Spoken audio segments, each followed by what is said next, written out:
I gained weight from eating food. Food, fat. If I don't eat food, I can't gain fat. So maybe if I just don't eat, I'll lose fat. Yeah, that's a good idea. Okay. What's good, YouTube? It's your boy Deshaun, aka Milano Williams, back in the building, and today we talking about intermittent fasting, alright? Now, when I give you guys my opinion on different diets and things health related, my main objective is not just to be right. Of course, I like to be right, but really it's to seek the truth, okay? There's a lot of misinformation when it comes to the health and fitness industry, and I'm here to enlighten you guys, alright? Let's jump into it. Now, a very brief overview of intermittent fasting. The most popular, the most common practices when it comes to IF are some type of fasting window.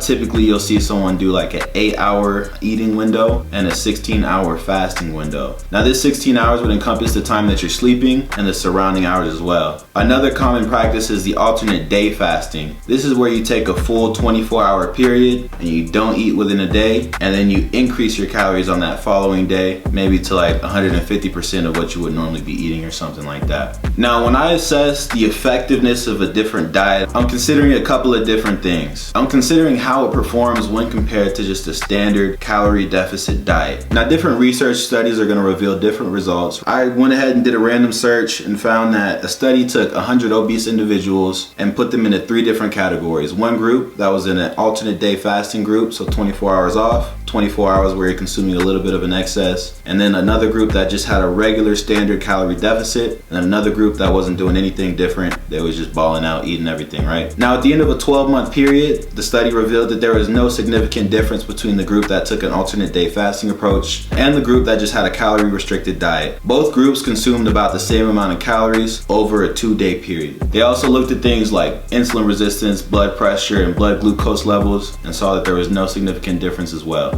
Now, this tells us that so long as the calories are equated, it doesn't matter the timing or the frequency with which you eat your meals. It simply matters the amount of calories and the macronutrients that you consume. Now, the goal of this video is not just to bash intermittent fasting. I didn't come here to dog it out. I came here to give you guys the truth, the unbiased opinion, okay? Now, I've personally tried intermittent fasting and I've seen it work for many people.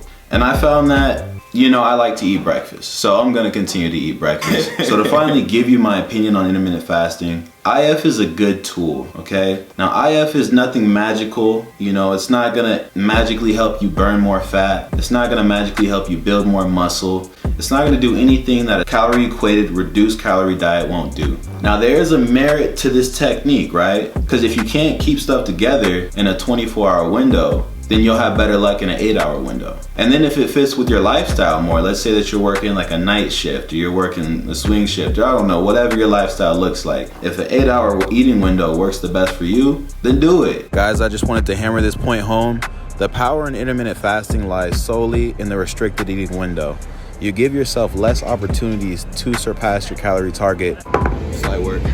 At the end of the day, you can have the best diet, but if you can't adhere to that diet, then there's no value in the diet. Do whatever diet you can adhere to or stick with long term. And this is why I get after the fad diets and different things that are very exclusive. I'll never advocate for an exclusive diet. I'm always about being inclusive, not just in the world, but also when it comes to your plate. Now, intermittent fasting is a good tool to be utilized. It's a tool that can help you accomplish your weight loss goal, but it's nothing special or magical. Now, I've also been asked recently about this whole idea of when you're intermittent fasting, during that fasting window, you begin to metabolize more fat, or you're burning fat as fuel versus carbohydrate or glucose. Yes, this is true. When you're in a fasted state, there's not going to be as much external energy available for your body to utilize. Therefore, it is going to have to mobilize that fat to fuel its function. At the same time, during your eating window, your glucose metabolism is going to increase proportionately.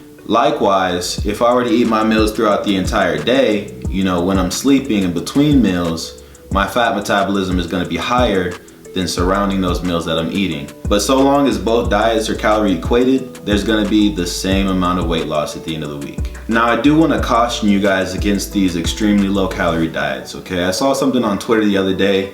Guy said he lost like all this weight following a 1,000 calorie diet, guys. Okay, now this brings up a couple different concepts. One of those concepts is the concept of weight loss versus fat loss, okay? Now, when we look at your total calorie intake and your total protein intake, go refer back to my protein video, don't get it twisted. These are gonna be a reflection of how much lean muscle mass you're gonna be able to maintain throughout the course of your diet. If you're eating 1,000 calories, one, you're not gonna be eating enough calories. Now, unless you're like a 95 pound, 5 foot person, you're gonna lose both fat and muscle mass. So I want you guys to be cautious when it comes to just following these extremely low calorie diets. Because I know that for everyone that I work with, and myself included, our goal is always to maximize fat loss while minimizing the amount of lean muscle mass that you lose. Because let's face it, guys, you worked hard to get your lean muscle mass, you worked hard for the gains, and that lean mass is gonna help keep that metabolism as high as possible. And a quick tip for those that are fasting, during your fasting windows, things like caffeine, black coffee, and actually, believe it or not, any carbonated beverage is gonna help you curb that hunger temporarily to help you kind of make it through that window. But if you ask me, if you're waiting for the clock to hit the hour, you're tripping, B. You're tripping. Go ahead and eat, boo-boo. I see the white around your lips, man. You need something. Oh! He needs some milk. Your ribs is poking out. Eat some food. Quit playing with these people, man. But all this is just advice, folks. Y'all do whatever the heck y'all want to do. Alright? Stay up. Elevate. Peace.